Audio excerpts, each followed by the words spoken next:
I knew this lady had a beautiful garden and was extremely successful. So I asked her, I said, hey, how's your garden? She said, oh, it's great. I've got all these cucumbers and tomatoes and squash. And it's just amazing what I've been able to grow. I said, well, what happens when you get a weed? And she said, oh gosh, you got to take care of that right away. I said, I'm glad you said that, because cancer is like the weed in the garden of life. We cannot ignore it. We cannot act like it's not there. You have got to stand up and do something about it. And that's what the event like this is. She looked at me and she said, I get it. I told her, I said, I believe what you believe. I honestly do understand that. But I also know that I cannot sit around and let cancer suck the life out of someone else's father or mother like I watched mine. So that's why I'm here, and that's why I do what we do. When we talk about fighting back, there's a lot of different ways you can do it. A lot of people, we've made huge progress in the fight against cancer. And you think about the mammograms and the colonoscopies, the prostate exams, and now we have a lung cancer screening for people that are at high risk. There's a lot we can do by helping people, encouraging them to get screened so that we can prevent cancer.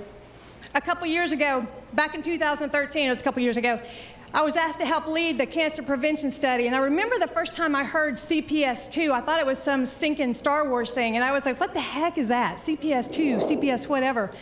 And then once they explained it to me that they were the cancer prevention studies, and what happened back in the early 1950s, these two doctors that worked for the American Cancer Society really didn't believe. They were smokers, and they wanted to prove that there was no connection between cigarette smoking and death by lung cancer.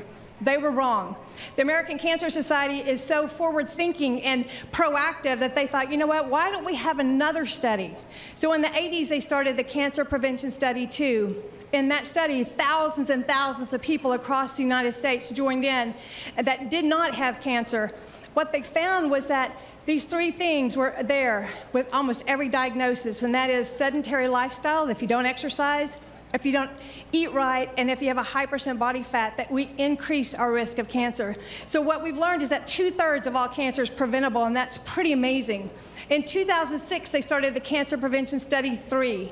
And in 2013, my state from Oklahoma was the last state, and my community was the last enrollment site. So for the next 20 to 30 years, I'm giving all my information to the American Cancer Society, so if I'm ever diagnosed, they can look at my blood samples before cancer and after cancer, and we are going to unlock these incredible information over these next studies, and I'm so excited about it. That's how I fight back. And I'm going to ask you, how do you fight back? What is it that you're going to do to make sure that we lower the risk and that we educate people? How do we do that? Is it by encouraging your friends to wear sunscreen? Is it encouraging the younger population to get that HPV cancer-free vaccine? That prevents 6 types of cancer. There is so much we can do. For me, my fight song is the cancer prevention. That's how I'm gonna live my life song. So I'm gonna hand it over to someone who's amazing, amazing, you guys. This is like the coolest thing, getting to be like the warm-up band for this rock star of a guy. So y'all give it up for Jeff Ross.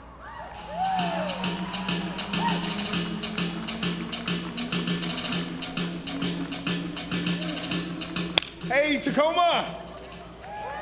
Come on, that's weak. Hey, Tacoma. That's still a little weak. Come on, hey, Tacoma. That's what I'm talking about.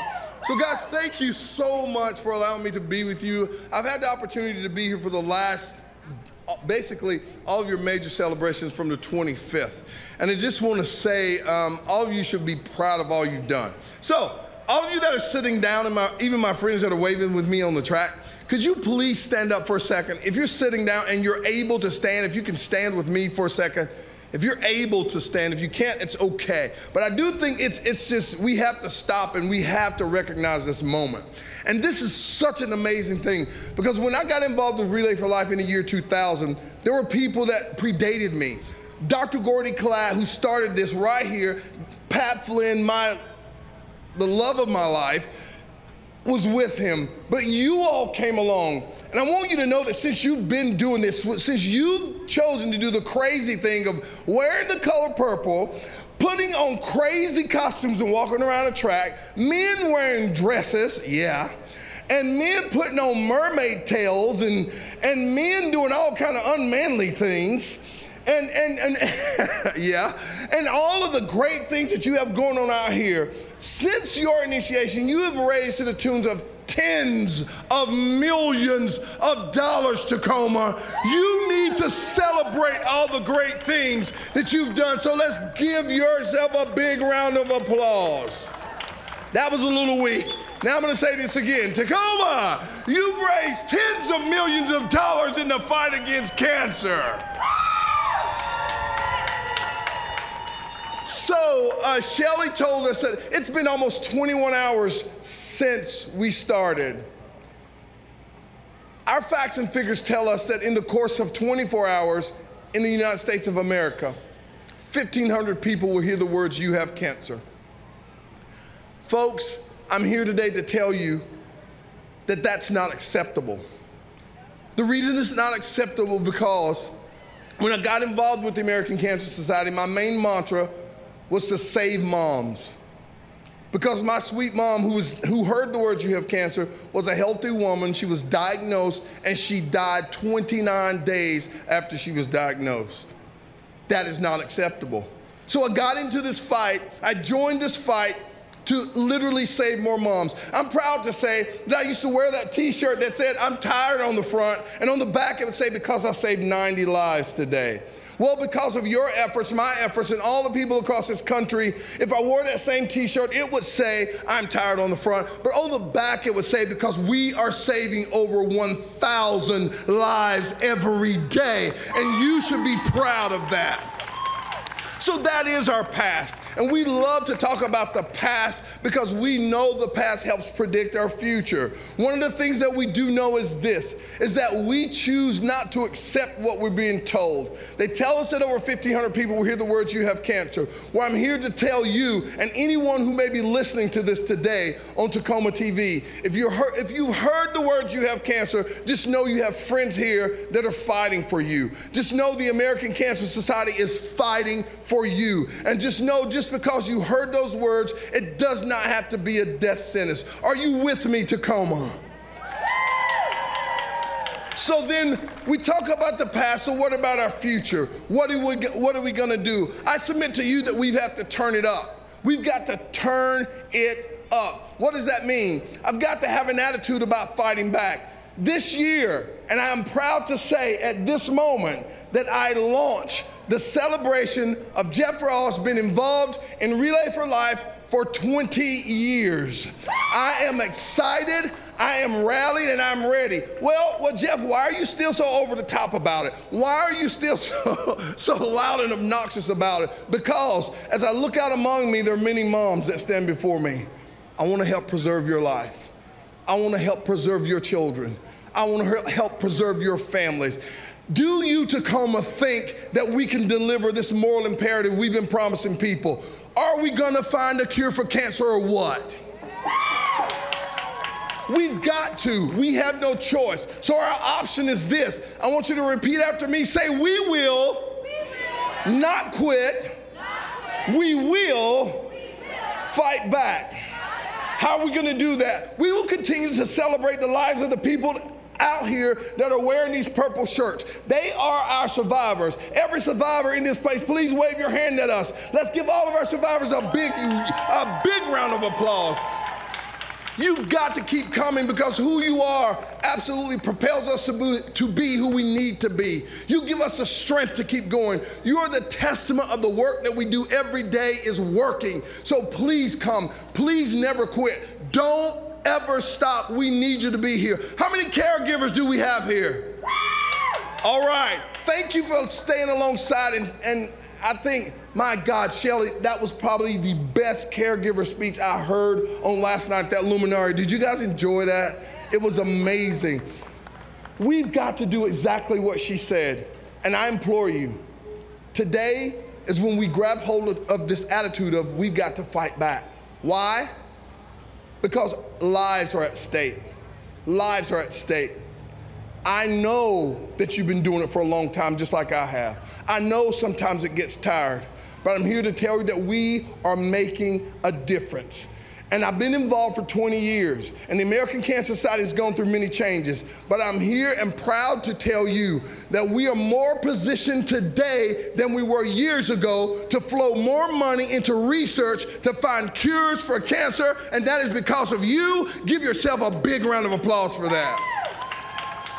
So in my closing, I am Baptist, I get 2. So in my closing, I say to you, this is what we've got to do. We've got to grab hold of an attitude to fight back. I salute my friend Mark. He is like a brother from another mother. I love him. He shared his mom with us. He shared Pat Flynn with us. And I love it because Mark really just didn't know how huge his mother was. And then she started bringing him with, and then he got to see how much we love her. So today, on behalf of all the relayers across this country, and even Felipe is here from Belgium, even our relayers across the waters. Mark, thank you for sharing your sweet mother with us. We love her and we love you.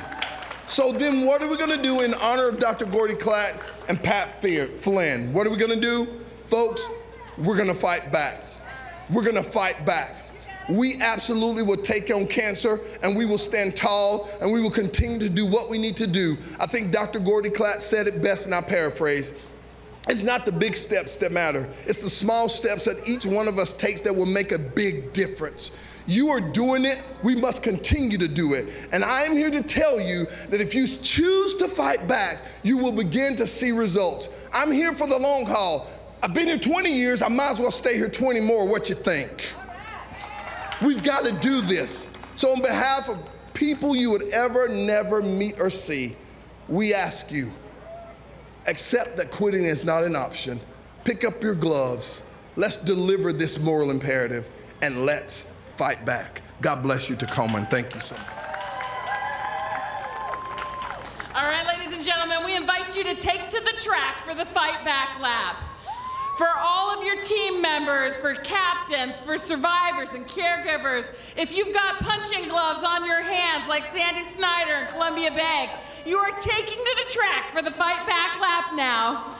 And as you come around, you're gonna make your way around the track. When you make your way back to the main stage, Joey and Amber right down here will be ready to take you if you are ready to sign up as a superstar team for the 2020 Relay for Life. We are ready to help you keep your commitment ready to go, and we're kicking this off.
Superstar Team.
GSC Tacoma, Alaskan Gardens, Answer to Cancer.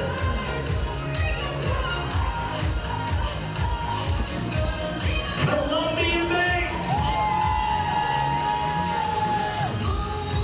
Lynn for the win.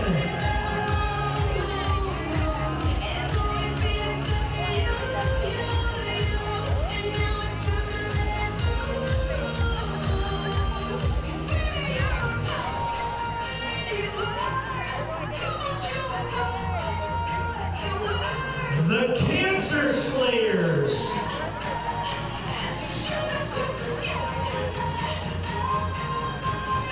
Sound Credit Union, Team Dutt and Family Friends,